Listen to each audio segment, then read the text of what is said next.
હું વ્યસન નથી કરતી, હું દારૂ નથી પીતી, હું લેડીઝ ની વાત કરું છું મહિલાની, તો મહિલા શું સમજે કે હું વ્યસન નથી કરતી, હું દારૂ નથી પીતી, હું શા માટે ન્યુટ્રીચાર્જ બાયોએસ લઉં? પણ બાયોએસ ખાલી એના માટે નથી. બાયોએસ હરેક વ્યક્તિ માટે છે કે જે 35 વર્ષ પછી ઉંમર હોય એના માટે બાયોએસ જરૂરી છે. શા માટે? કારણ કે બધા લોકોની અંદર એક લીવર હોય છે શરીરની અંદર. જે લીવર છે 500 જાતના કામ કરે છે. આપણા શરીરની અંદર જે લીવર છે 500 જાતના કામ કરે છે. આ 500 થી વધારે કાર્ય કરે છે. 500 તો 500 થી વધારે. તો હરેક વ્યક્તિ અંદર લીવર છે, લીવર ડેમેજ થતું હોય છે. કારણ કે શેનાથી થતું હોય છે કે જે આપણે બહારની ખાણીપીણી હોય છે કે આપણા ઘરનો કોઈ ખોરાક ખાતા હોઈએ છીએ, તો આપણા ઘરની અંદર જે ખોરાક આવે છે તો આપણને નથી ખબર કે અંદર કેટલું કલર કેમિકલ છે. આપણે જેવી જો ધારો કે હું અનાજની વાત કરું તો આપણે અનાજ તો ખાઈએ છીએ, પણ અનાજ જ્યાં ઉગે છે તો ત્યાં પણ દવાનો છંટકાવ થાય છે. અને એ જ અનાજ આપણા ઘરની દળીને આપણે ખાઈએ છીએ, તો શું થવાનું છે? લીવર તો ડેમેજ થવાનું જ છે. તો ઘણી વાર આપણને એવું થાય કે આપણે બહાર જમવા જઈએ તો જમવા જઈએ તો ત્યાં પણ હોય છે. તો ઘણી વાર આપણે ઘણી વાર એવા ખોરાક પણ લેતા હોઈએ છીએ કે ધારો કે કોઈ બ્રેડ ની વાત કરું કે કોઈ પાઉં છે કે ક્યાંક જમવા જવાનું થયું, કોઈ પણ વસ્તુ શાકભાજી લાવીએ છીએ તો શાકભાજીમાં પણ કેમિકલ આવે છે, આપણે બધાને ખબર છે. તો આપણે દૂધ લાવીએ તો દૂધની અંદર પણ કેમિકલ છે, હવામાં પણ કેમિકલ છે, બધામાં કેમિકલ છે. તો એનાથી થોડું ને થોડું લીવર આપણું ડેમેજ થતું હોય છે. તો એ લીવરને આપણે જો સ્વસ્થ અને સારું રાખવું હોય તો 35 વર્ષ પછી આપણા ઘરને વર્ષની અંદર 2 થી 3 મહિના આપણે કોર્સ કરી લેવો જોઈએ બાયોએસ નો. તો આપણે એના માટે લીવર ને સારું રાખવા માટે, સ્વસ્થ રાખવા માટે આપણે બાયોએસ નો ઉપયોગ વર્ષમાં 2 થી 3 મહિના કરવાનો છે. તો બાયોએસ આપણે શું કામ કરે છે? તો પોષક તત્વોને સંચાલિત કરે છે અને જ્યારે જરૂર પડે ત્યારે રક્તમાં છોડે છે. આપણે જે પોષક તત્વની જરૂર ચાલે એકઠા કરે છે. લીવર હોય ને એ પોષક તત્વોને એકઠા કરે છે આપણા શરીરની અંદર, જેটা પીવાનું ચાલુ કરે ને એટલે. અને એને જ્યારે આપણા શરીરને જે જરૂર હોય, કોઈ અંગની અંદર જરૂર હોય છે ને, ત્યારે રક્ત દ્વારા બહાર છોડે છે. અને જ્યારે ખરાબ પોષક તત્વો જે છે એ આપણા શરીરને જે નુકસાન કરે છે ને તેને બહાર કાઢવાનું કામ કરે છે લીવર. મારી વાતને સમજજો કે જે ખરાબ પોષક તત્વો છે આપણા શરીર અંદર આવી ગયા છે તો એને જે નુકસાન આપણા શરીરને કરે છે ને એને બહાર કાઢવાનું કામ કરે છે લીવર આપણું. એટલે લીવરને શા માટે સ્વસ્થ રાખવાનું છે? તો લીવર જે છે એ ફેટના પાચન માટે વિટામિન એ, ડી, ઈ અને કે જેવા અવશોષણ માટે બાયોએસ કામ કરે છે. કારણ કે બધા પોષક તત્વોની આપણા શરીરમાં જરૂર હોય છે. તો એ આપણને ક્યાંથી મળે? તો એ આપણને બધા ખોરાકમાંથી નથી મળતા, એ બાયોએસ દ્વારા આપણને શરીરમાં મળે છે. તો પછી બાયોએસ આપણું એ પણ કામ કરે છે કે પ્રોટીનનો ક્યારેય શરીરમાં સંગ્રહ થતો નથી અને પ્રોટીન ઉત્પાદન લીવર કરે છે. આપણા શરીરની અંદર પ્રોટીનનો ક્યારેય સંગ્રહ નથી થતો, એને લીવર એનું ઉત્પાદન કરે છે. અને લીવર ઉત્પાદન કરે છે તો ત્યારે આપણે કહેવાય છે કે લગભગ પોષક તત્વની આપણે 20 પોષક તત્વોની જરૂર હોય છે આપણા શરીરની અંદર. અને 11 પ્રકારના પ્રોટીન આપણા શરીર બનાવે છે, 9 પ્રકારના બહારથી લેવા પડે છે. એટલે આપણે પ્રોટીનની સજેસ્ટ કરે છે આપણે જ્યારે ન્યુટ્રીચાર્જ વાળા આપણે એ પણ કહે છે કે પ્રોટીન હંમેશા લેવું જોઈએ હરેક વ્યક્તિને. કારણ કે પ્રોટીન આપણું શરીર બનાવતું નથી. એટલે આપણું લીવર છે ને, લીવર એ પ્રોટીનની લીવરમાંથી પ્રોટીન મળે છે. લીવર આપણા પ્રોટીનનું સંચાલન કરે છે અને પ્રોટીન ક્યારે શરીરમાં સંગ્રહ નથી થતું અને પ્રોટીન એનું ઉત્પાદન કરે છે લીવર. તો લીવરને સ્વસ્થ શા માટે રાખવું? એના માટેનું બાયોએસ છે. તો જે પછી શરાબ પીતા હોય, પછી ખરાબ પોષક તત્વો આપણા શરીરને જતા હોય, પેસ્ટિસાઇડ વાળા ખોરાક ખાતા હોય છે, તો આ બધું આપણે લીવરને ડેમેજ કરતું હોય છે. તો એનાથી આપણે લીવર જે ખરાબ થઈ ગયું હોય છે એને સ્વસ્થ રાખવા માટે બાયોએસ લેવાની છે. પછી એનાથી પણ વધારે આપણે 95% ડિટોક્શન લીવર દ્વારા થાય છે, યુરિન દ્વારા બહાર નીકળે છે. એટલે 95% આપણે લીવર દ્વારા ડાયજેસ્ટ આપણે મતલબ કે આપણે જે ખોરાક ખાઈએ છીએ ને એને પાચન કરવાનું કામ લીવર કરતું હોય છે. અને બીજું આપણે યુરિન દ્વારા બીજું વધારાનું બહાર નીકળી જાય છે.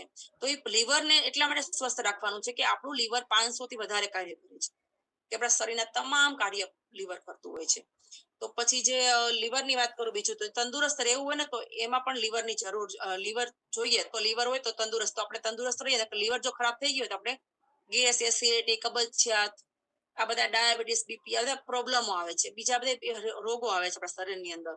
તો એ લીવર આપણું એટલું બધું કામ કરે છે કે 500 થી વધારે કાર્ય. તો શા માટે? એટલા માટે લીવરની આપણે આ બાયોએસ લેવી પડે છે. પછી જે છિદ્રોની સફાઈ, જે છિદ્રો આપણા શરીરના છિદ્રો છે, છિદ્રોની સફાઈ કરે છે, ધારો કે કાન, નાક, મોં, મૂળ દ્વારા આ બધા છિદ્રો છે એ આપણા શરીરને એમાંથી જે સફાઈ કરે છે, જેમાંથી મેલ દ્વારા આપણને બહાર કાઢે છે, એ પણ લીવર કામ કરે છે. પછી બધાના છિદ્રોની સફાઈ કરે છે, બરાબર છે. છિદ્રો દ્વારા તમારા શરીરમાં ટોક્સિન જે જાય છે એ ટોક્સિનને પણ દૂર કરવાનું કામ લીવર કરે છે. કારણ કે આપણા કાન છે, નાક છે, બધું ખુલ્લું હોય છે, તો એમાં પણ જે છિદ્રો જાય છે એને પણ લીવર છે એ ટોક્સિન દ્વારા દૂર કરે છે. જે આપણે બાયોએસ કહીએ લીવર લીવર આપણું એ કામ કરે છે. પછી લીવર આપણા શરીરની 75% કોશિકાઓને નષ્ટ થઈ ગયા પછી પણ લીવર કામ કરે છે. કે આપણા શરીરની 75% જે કોશિકાઓ છે એ નષ્ટ થઈ જાય છે, જે ખરાબ પ્રદૂષણના કારણે, ખરાબ ખોરાકના કારણે, તો એને પણ સારું કરવા માટે કામ કરે છે. તો આવી ઘણી બધી સમસ્યાઓથી લીવર આપણને કામ કરે છે. સોજા ચડવા, શરાબ પીતા હોય છે, ફેટનો જમાવ થતો હોય છે, તો એ બધાને રોકવાનું કામ પણ લીવર કરતું હોય છે. તો લીવર આપણે 500 થી વધારે કાર્ય કરે છે આપણા શરીરની અંદર. તો એના માટે આ બાયોએસ છે ખાસ હું તો એવી કહું છું કે 30 વર્ષ પછી લેવી જોઈએ. જે થાઇરોઇડ થાય છે, જે થાઇરોઇડ નહીં, સોરી, આપણે જે ટાઇફોઇડ થાય છે, ટાઇફોઇડ થાય છે, કમળો થાય છે, આ બધું કારણ શું છે એનું? ટાઇફોઇડ થાય છે તો આપણા લીવર પર જ્યારે સોજો આવી જાય ને ત્યારે ટાઇફોઇડ થાય છે આપણને. તો એ લીવર પર સોજો આવે ને ત્યારે અમે લોકોને આની રિકમેન્ડમેન્ટ કરતા હોઈએ છીએ કે જ્યારે બાયોએસના કારણે સોજો દૂર થાય છે અને એને સ્વસ્થ પણ લીવર બની જાય છે અને એને ટાઇફોઇડ જતો રહે છે. તો આવું ઘણા બધા કમળામાં પણ આપણે આપેલી છે ન્યુટ્રીચાર્જ બાયોએસ, કારણ કે કમળામાં પણ એ જ હાલત હોય છે, જે લીવર પર સોજો આવવો. તો આપણી ઘણી બધી પ્રોબ્લેમ હોય છે. તો શરીરમાં હરેક વ્યક્તિને લીવરની જરૂર હોય છે. લીવર 500 થી વધારે કામ કરે છે, એટલા માટે લીવરની માટે બાયોએસ લેવાની છે. તો બાયોએસ વર્ષમાં 2 થી 3 મહિના કોર્સ કરી લેવાનો છે, આખું વર્ષ નથી લેવાનું, કે જેથી આપણું લીવર નવું થઈ જાય એટલે આપણે પછી બાયોની જરૂર નથી. દર વર્ષે આપણે લઈ લેવાની છે. બાયોએસ આટલા બધા કામ કરે છે તો આપણી પાસે ઘણા બધા ઓપ્શન હોય છે કે ઘણા લોકો બાયોએસ કોને આપવી, તો જે વ્યસન કરતા હોય વ્યસની લોકોને આપવી જોઈએ. પછી જે લોકો દારૂ પીતા હોય છે તો એને પણ આપવી જોઈએ. એનું લીવર પતી ગયું હોય છે તો એ લોકોને તો ખાસ આપવી જોઈએ. એટલા માટે આપણે બાયોએસ હરેક વ્યક્તિને લઈ શકે. 40 વર્ષ પછી પાચનની બહુ સમસ્યા હોય કે જેને પાચન ન થતું હોય ને, તો એને પણ આપણે બાયોએસ આપી શકાય છે, જેથી એને પાચન થવા મળે છે. કારણ કે આ પાચન માટે પણ એટલું કામ કરે છે. લીવર જ આપણું પાચન કરતું હોય છે. તો એ ઘણી બધી સમસ્યાઓથી આપણે બાયોએસ આપી શકીએ છીએ. તો ન્યુટ્રીચાર્જ વુમન છે, મેન છે અને બાયોએસ, આ 3 આપણા ખોરાક મુખ્ય ઘટકો છે, આપણે લેવા જોઈએ. તો હવે મારી વાણીને વિરામ આપું છું કે કોઈને કઈ પ્રશ્ન હોય તો કોઈ કરી શકે છે, અને નહીતર આગળની કાર્યવાહી માટે હું વેલકમ કરું છું અલ્પાબેનને. વેલકમ અલ્પાબેન. જી જી શિલ્પાબેન, તમે તો બહુ સરસ શાનદાર માહિતી આજ વુમન વિશે, મેન વિશે અને બાયોએજ વિશે, મને તો કોઈ પણ જાતનું નોલેજ જ નહોતું બાયોએજ વિશે, એટલે આજે એ પણ સરસ મજાનું મળી ગયું અને બહુ સરસ રીતે તમે મીટિંગ લીધી છે. અને હવે આપણે વેલકમ બધાને કરશું, જે હેન્ડ રાઇઝ કરે એને આપણે રિવ્યુ માટે પહેલા બોલાવશું. કોઈને કઈ પ્રશ્ન હોય, કોઈને કઈ રિવ્યુ દેવું હોય તો પ્લીઝ હેન્ડ રાઇઝ કરે. જી આપણે સંજય સર ગોંડલિયાને વેલકમ કરશું. થેન્ક યુ જોરદાર, શાનદાર, શાનદાર શિલ્પાબેન. અને જબરદસ્ત તમે આજે જે ન્યુટ્રિશનલ નંબર સમજાવ્યું કે ખરેખર પાણી પેલા પાડ, એ પાણી પેલા પાડ આજે ખરેખર જો આમ જોઈએ ને તો વિદેશોમાં ફૂડ સપ્લિમેન્ટ તરીકે આજે ખોરાક આપણે લઈ છીએ, પેલા આપણે ટેબલ પર, ડાઇનિંગ ટેબલ પર વિદેશોમાં આજે પોતે ફૂડ સપ્લિમેન્ટ તરીકે પહેલા એના શરીરમાં ઇન્વેસ્ટમેન્ટ કરે છે. અને આપણે ઇન્ડિયામાં જે મારા ખ્યાલ મુજબ છે ને, મગજના તાળા ખુલ્લા નથી આપણા, એટલા માટે આપણને ખબર નથી. પણ આપણે જે આ સારો સંઘ છે એ સારા સંઘને હર ઘર સુધી, હર ઘર ગામમાં, હર ઘર ન્યુટ્રિશન અને જબરજસ્ત આપણે બધાને પહોંચાડવાનું છે. ખરેખર આ શિલ્પાબેન જેમ બધા બહેનો લીડર બની જાવ અને એક પ્રોડક્ટ નું નોલેજ બધામાં આવી જવું જોઈએ. Thank you. જય હિન્દ, જય ભારત, જય આરસી.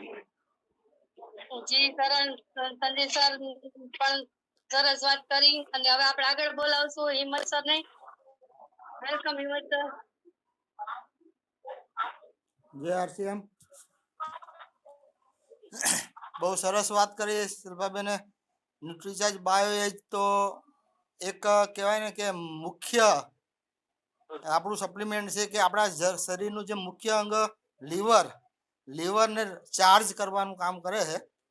તો ખૂબ જ સરસ માહિતી આપી. Thank you. જી જી આપણે વેલકમ કરશું જયંતિ બારિયા સરને.